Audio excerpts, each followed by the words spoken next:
Spoken mate. I haven't thought about flying for a long time. I haven't dreamed of that moment when I was alone above the clouds for a long time.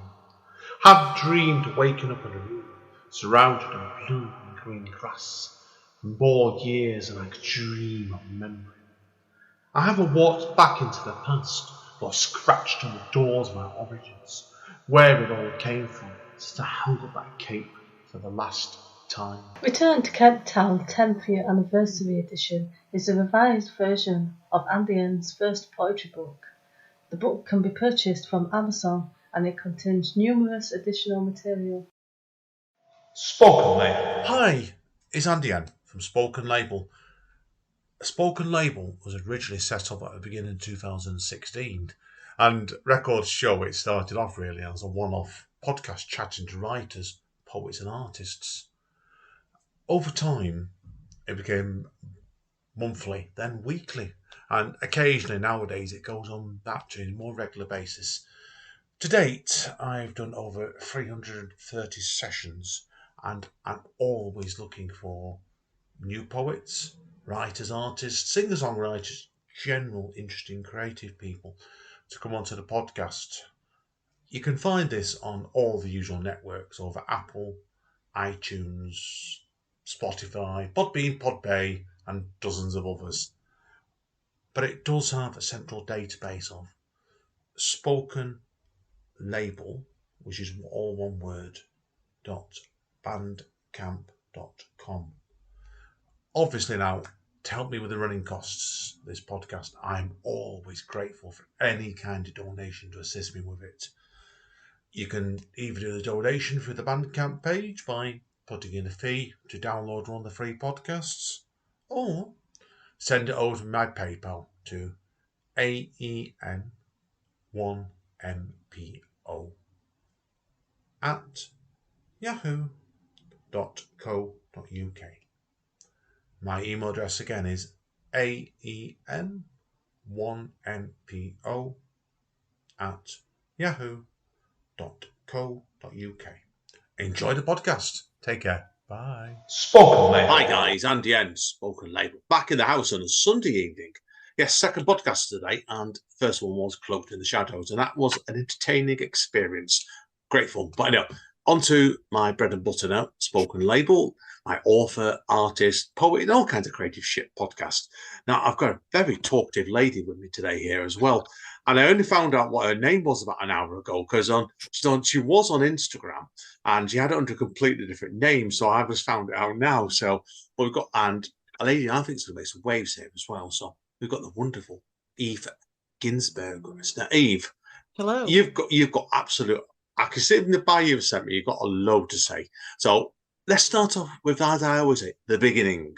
So tell people where you're originally from, and then we'll move on to where you were and where you are. That's a good way of putting it, isn't it? So yeah, go for it. The timeline.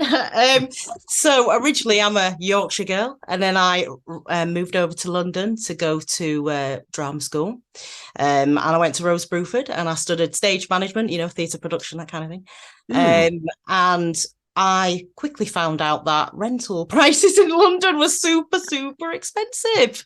And a career in the arts wasn't really cutting, those rent prices. So went and worked in the corporate world for about 10 years or so.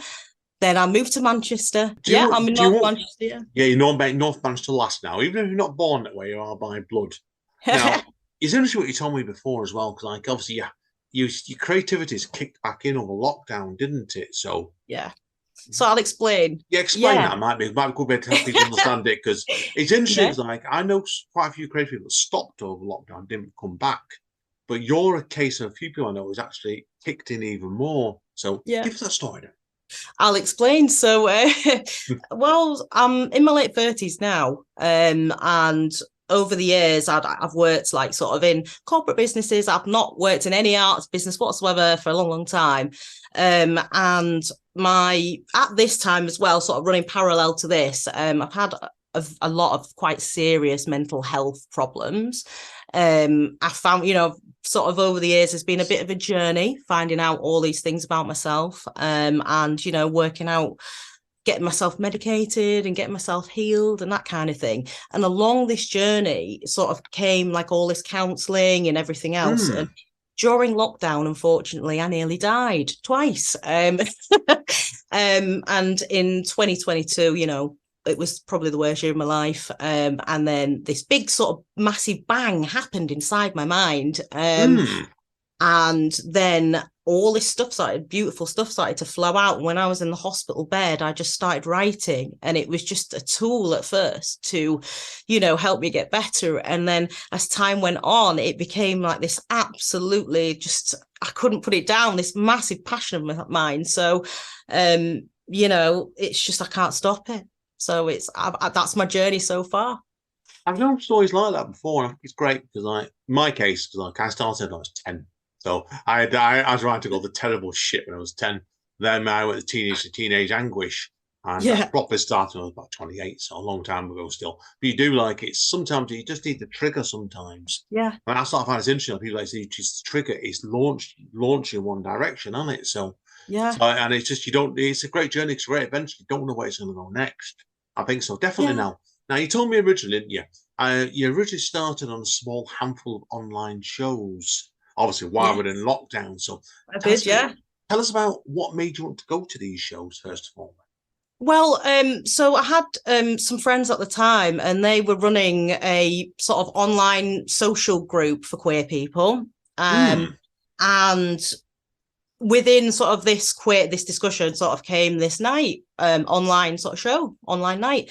And I'd said I'd been writing some poetry to the runners of this group, and they'd said, oh, well, maybe we should do a poetry night, because they knew other people who were interested in it. So that's how it began, really. So I read some poems. Some of them were horrendous, to be honest, looking back. Ones always are. Even one year, you know, from before, and I've only got one actually that I've still kept originally, and that's about me having OCD.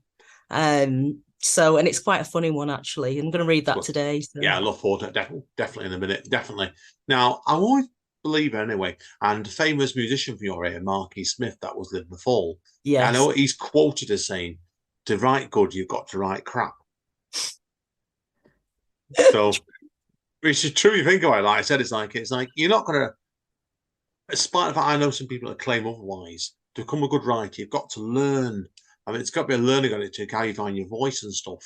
So I'm curious to learn about this. Then tell me, what did it take you a long time to find your voice, and did it when you started writing?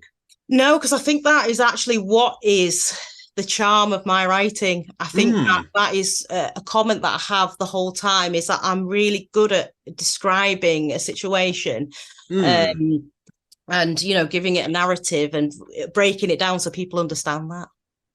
Brilliant. No, brilliant. That's why I know it's good. It's good if you found your voice quickly, and it's not something for everybody who always found you're a writer anyway.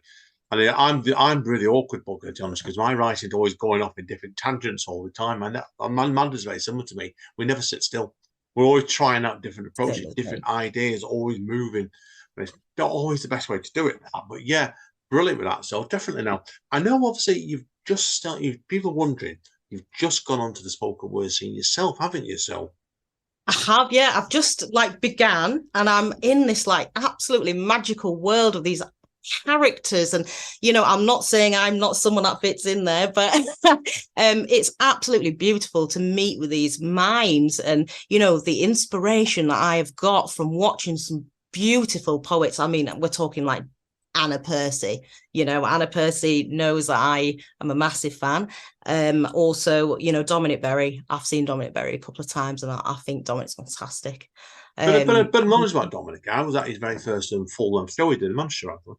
And that was a long time ago. I saw him last week, actually. First time in ages, actually. So it just shows you people. So that's and he's an inspiration, you know. And when you see poets like that, you can only dream, you know.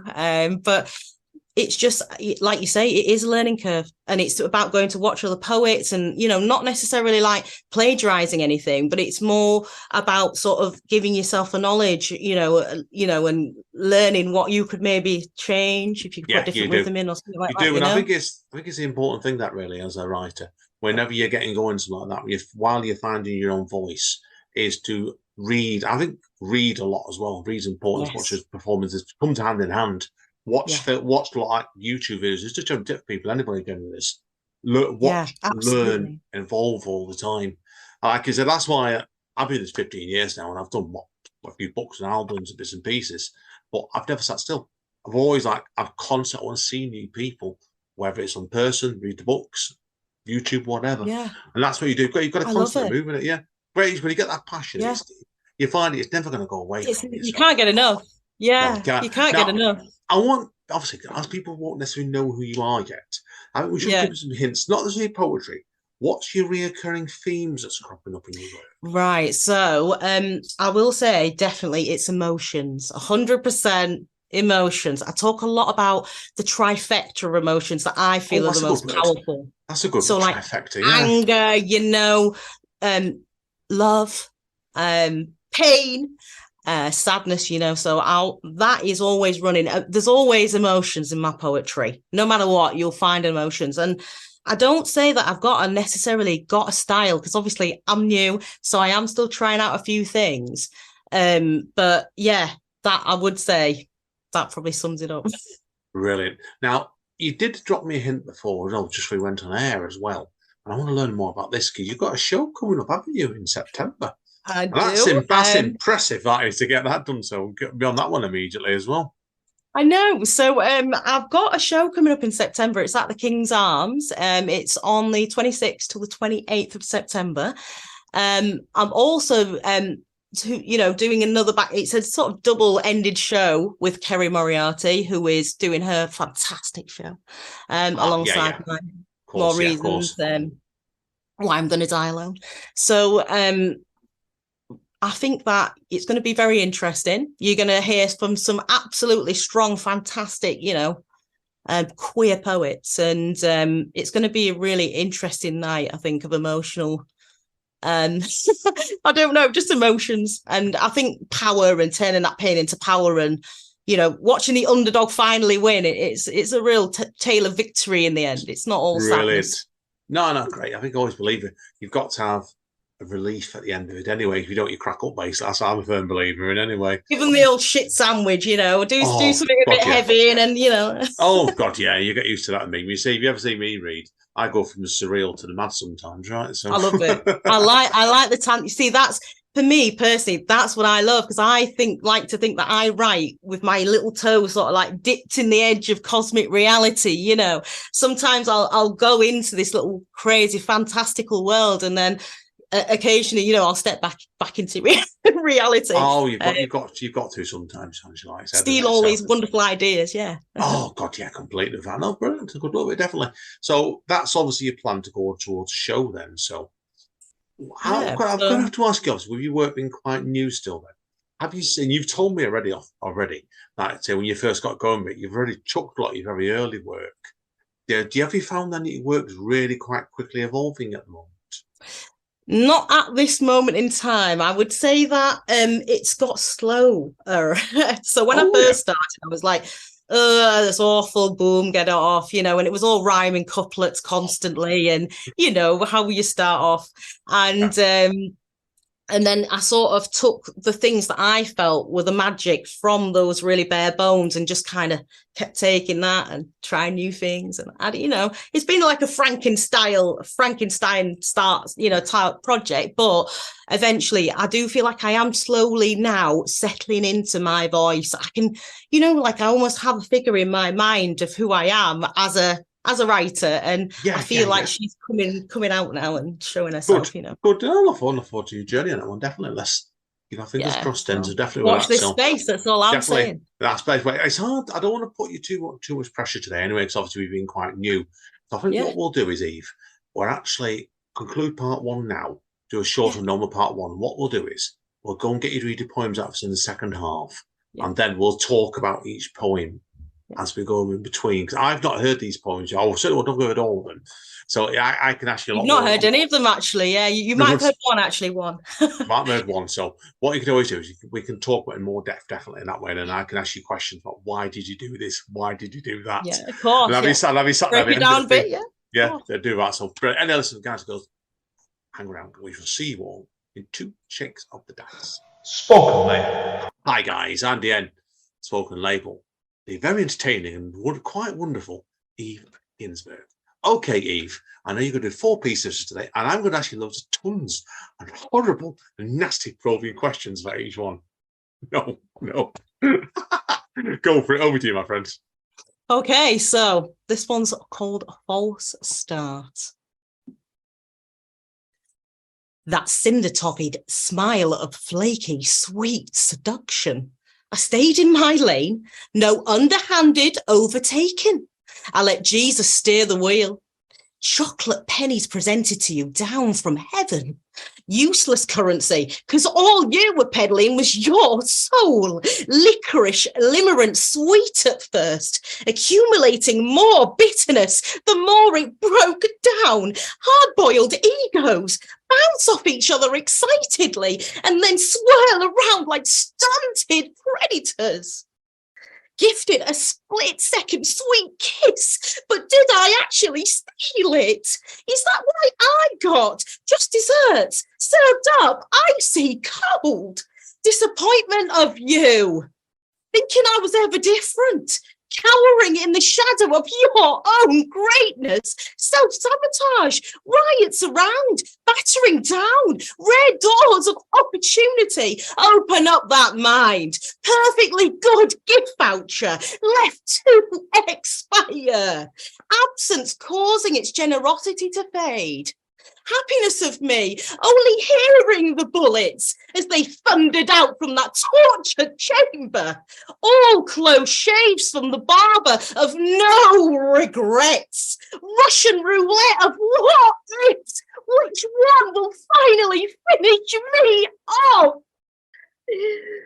Let me so not stop. You always ran, leaving me unread. Your constant mislabeling of my feelings rendered the situation sticky.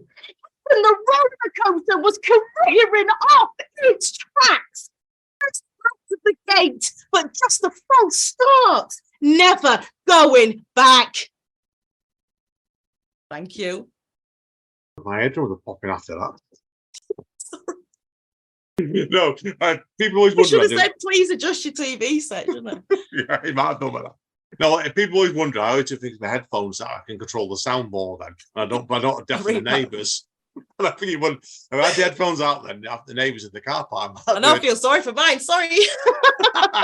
You have this every day, aren't you? I don't know how they survive, you know. Okay, well, tell us about this piece then. Obviously, you told us about the situation at age of Tinder. It's the real anguish in that piece as well. So, was that?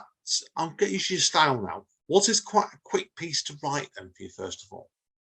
Yeah. So the issue is with this one, it took me quite a short amount of time because it's actually a bit of a recount of. So I've got an old friend who sort of came and sat next to me one day and was just like, you know, I've had enough of this situationship. You know, I've had like 4 people tell me to, you know, ghost me within, you know, a very short amount of time. And she's just saying, you know, I've just out of talking stages, you know, and there were some situations where these people, you know, she'd got really emotionally invested. And one day she woke up and, you know, block. So just left confused and barren, you know. It's the cruelty of internet dating, that is, straight away, because like I've had it certainly before. I went with Amanda, and like I had somebody and the worst one I had, somebody blocked me on Facebook, not just on my Facebook. They went and told my friend who I met them through, "Oh, can you tell Andy he's dumped?" And I thought, you do like it takes it out. Have you done it? It's like, you know, and it is, and I think it's a snapshot of the fact that during lockdown, a lot of people sort of lost communication skills, including me. And you know, it's this whole thing of not actually saying what you actually feel, and that actually stops you from having a good time. You're so safe, you know, these days I think daters are so safeguarded with, you know, not doing red flags, not putting a foot wrong, making sure, you know, everything's perfect, that, you know, or they've got such a long list, you know, it's ridiculous. So I think, you know, it is kind of one of those situations where if you pick so much, you're going to pick shit, you know.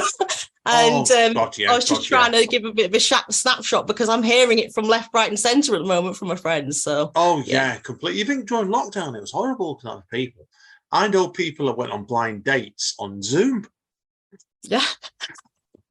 Visualize Really? that. That's hilarious. Yeah. Oh, but I know somebody that also went on a date with somebody brilliant, but and it went to date, met somebody outside. They had to give each other 2 meters distance. And they met up in this like country field, their separate cars. And they were shouting at each other for 45 minutes.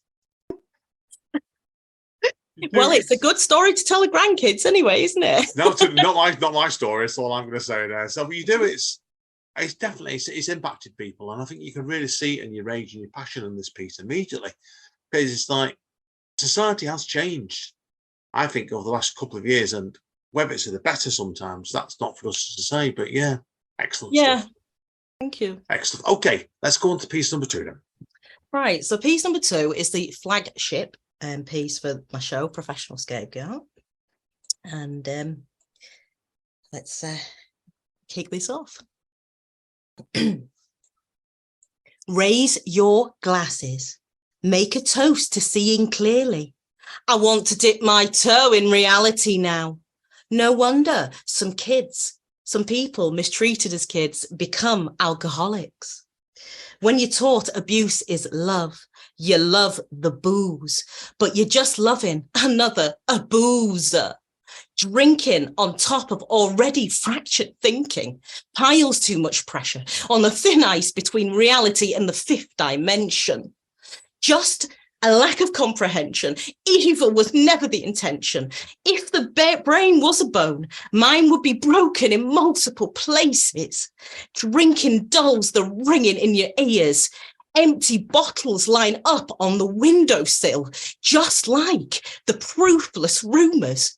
I'll stick my head up, and even with the strongest shot, they'd still miss the bullseye and falsely claim to be on the money.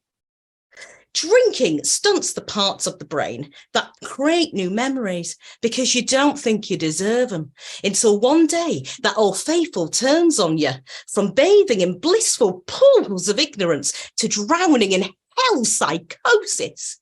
The relief you feel when you finally start pouring out your heart instead of the whiskey, rebuilding on a foundation of humans on the rocks and new family ties, just on truth, not on lies, finally opened my eyes.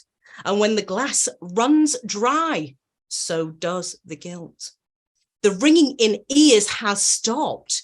The smash of the final bottle as it hits the bottom of the bin marks the end of the Morse code of inaccurate information circulated behind your back like a poison telegram. Every time you try to rise from the depths of depravity, the ghouls show up and try and sabotage this good new life. Luckily, the whip crack of jealousy backfires and snatches them back under the rocks as quickly as they appeared. You were a professional scapegoat, and when you stopped pouring their hate down your throat, the rain dried up and the sun came out. Great ending. Oh, great ending. Love the ending. The sunshine came up at the end then. Yeah, you've really touched on a lot of ground on that piece again as well. It made me think of you talk about the whiskey inside of it there. Like, people's obsessions change, and I've dated myself before now, an alcoholic myself, certainly pre-Amanda, way pre-Amanda. And she used to ring me up sometimes on nights I wasn't around there, absolutely off her, how do you put it? Off a one, right? That's put it nicely, right? Yeah. And it's like, I don't drink nowadays, because I'm diabetic and on too much medication. So, yeah. But like you can see it's abuse. It's a real abuse. It is, and alcoholism is a horrible, horrible affliction. And I feel like a lot of people have used alcohol in the past, including myself, to self-medicate lots of mental illnesses. And what the poem basically is about is just saying that, it's a vicious cycle. You shouldn't be in a way, you shouldn't be, if you are an alcoholic, you shouldn't be sort of, sorry, that wasn't a point I wanted to make. Can we rewind that bit? That wasn't a point I wanted to make. That's fine. Carry on. Go on. Backtrack. I waffled a bit. Yeah, we'll go on. So yeah, basically the piece, it explains, I feel addiction, but it starts off sad. It's a story. It's sort of a written story about an alcoholic as to, why they were an alcoholic. And then it gives some nice light at the end of the tunnel again, like it is the theme. It gives some nice light at the end of the tunnel because obviously it shows that they were just self-medicating with the alcohol. And, when they stopped, being an alcoholic, then lots of things sort of clicked into that person's place. So, I believe that after speaking to a few people in that similar, same situation, it was a common theme. So yeah, the actual show is a collection of people's experiences. It's not an autobiography at all. So I think it's always good that as a writer, John, anyway, because I could see when you read that piece, I knew that wasn't you. You'd gone into character, is the best way to put it, straight away. But I could see there was somebody you knew in that piece straight away, or some people. No, tremendous stuff. Absolutely brilliant. Thank you. On to piece number 3. On to piece number 3. So, actually, I will give you an autobiographical one. Oh. So, as a sufferer of obsessive compulsive disorder, luckily for me, I'm in remission. But over lockdown, I had, my OCD was absolutely off the charts. And I was going to quite a lot of online OCD help groups. And because I was writing my poetry for my shows, and a lot of people were suffering from OCD because of the contamination element of it, because of, COVID. And people who did also had, people who never even had OCD started to develop it. So myself as a veteran, as I'd like to call myself, I wrote a poem to share with people in these groups online. And I believe that it did actually make them, feel like they related to it. So some people do take the piss out of OCD, and they're just, minimize it. And it's a horrid disorder that has you by the ghoulies 24 hours a day when you've got it. So it's relentless. And when I read this poem, it'll be very fast, very frantic, because that is the nature of OCD, full of anxiety. So here we go, without further ado. Go for it.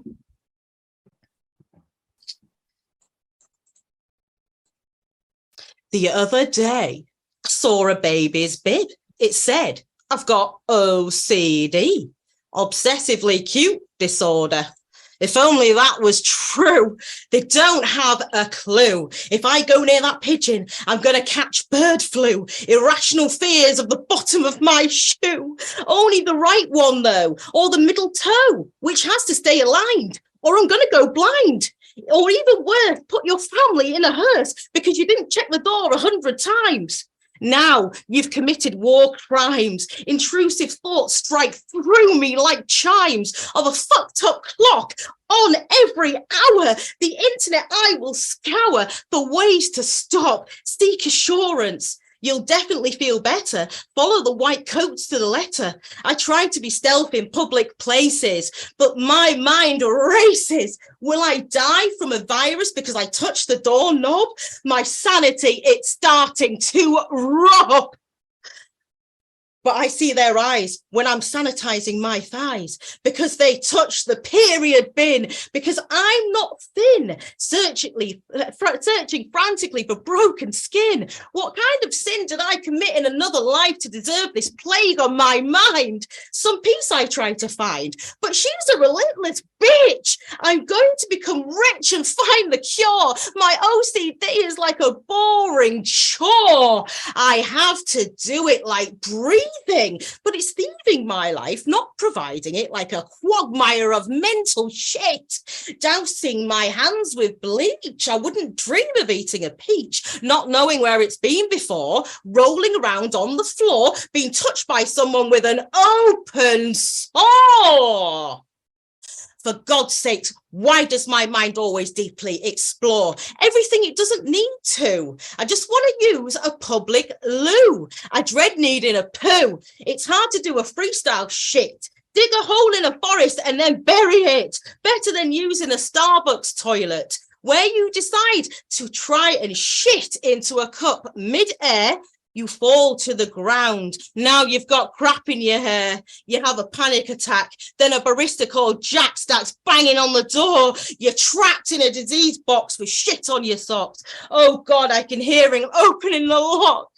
I shoot out of the toilet like Usain Bolt, more like Insane Bolt. You cry when you're at home, disinfecting your phone. I'm sure it's starting to malfunction. My brain, it's like Canning Junction. A million unwanted, loaded, stinking thoughts racing by each other.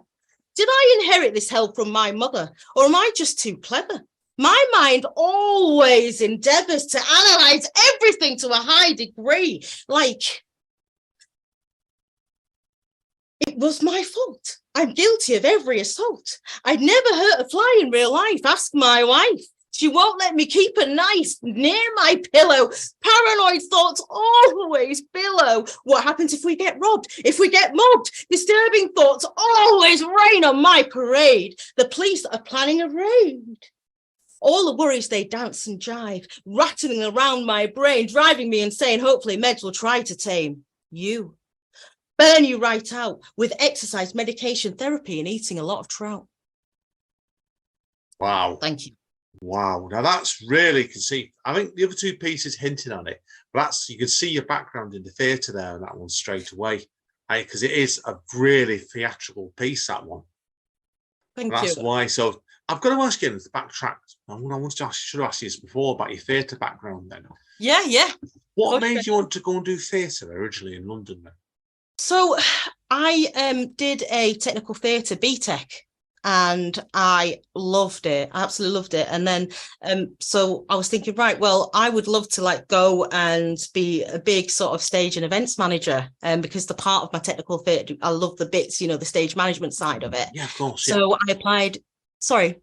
Yeah, we can encourage you. Yeah, so I applied for I realized I loved like being behind the scenes, and propping everyone up and doing the I loved all that, the organization of it all. So that's why I applied for loads of unis, and I got into a wonderful university, Rose Bruford College, which was one of the top ones at the time for stage management. So yeah, I did that, and it was a wonderful 3 years really. So yeah, my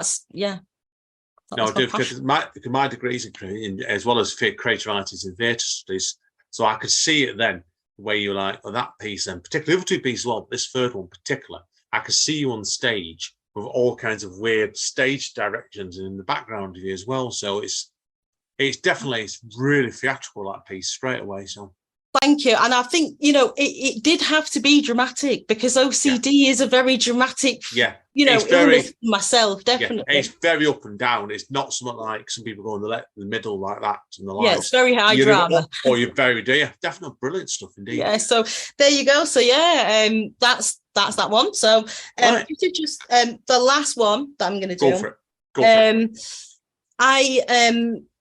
This one is, again, it's about narcissistic abuse. So the show is broken up into two halves. The first one is snakes. The second one is ladders. Because I think in life, we encounter a lot of snakes, but then when you learn as you go on, time goes on, you find other ladders to help you. And, when you've got lots of nice little ladders with an infinite circle of love going on. So in the snakes half, there's a lot of explanations about, there's addiction, the themes of narcissistic abuse. There's, issues of religion and things like that, mainly my original religion, which is Judaism. So basically, one of the other main themes is narcissistic abuse. And this is a poem purely about narcissistic abuse. It's something that's coming to light. I feel a lot of people are now becoming more educated on what narcissistic abuse entails. And, as time's going on, there are more people again in my life that are coming up to me and explaining this has happened to me. So I've decided to write a piece and, I feel like, again, this is a real mishmash of experiences. So here we go. It's another emotional one, so you might want to turn down that screen. Go for it. Let's go. Big drink. It's called Take. Gone are the days of proudly parading around turds on pedestals, playing hoopla with your intestines, too acquainted with your stomach acid, serving up the bitter taste of worthlessness, siphoning all that precious love off into a haunting black infinity. A cat amongst the pigeons, disrupting your neural pathways, destroying any way out. One-dimensional, single transaction, taking out credit they have no intention of paying back.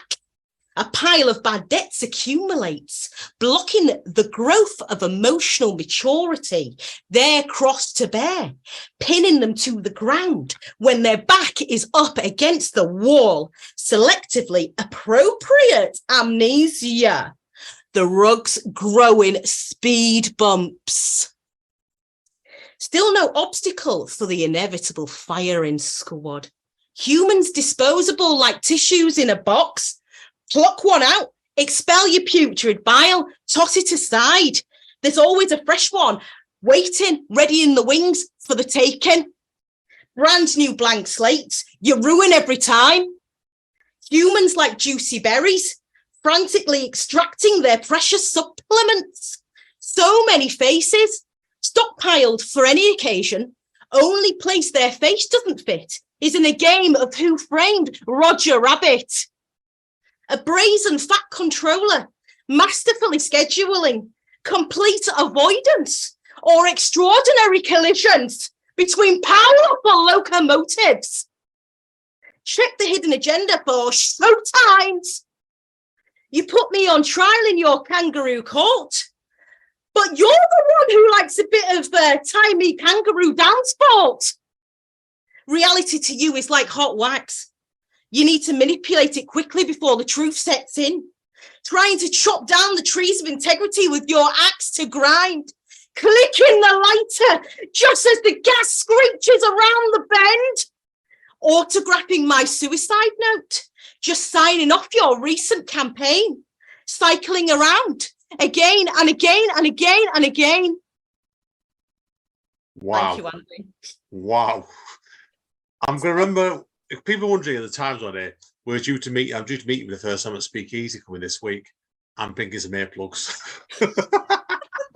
Actually, I think that I'm not as loud as that in real life, but yeah, I do say, you might want to turn the mic down a little bit. So. No, absolutely. It's been a pleasure. It really has today. It's been amazing. Thank you, Andy. That's been absolutely powerful as hell, that last piece, straight away with it. So it's interesting as the range you've got when you do your show like this is going to be how you actually pace all the pieces out. Yeah. Trying to get them from go to A to B to C to D.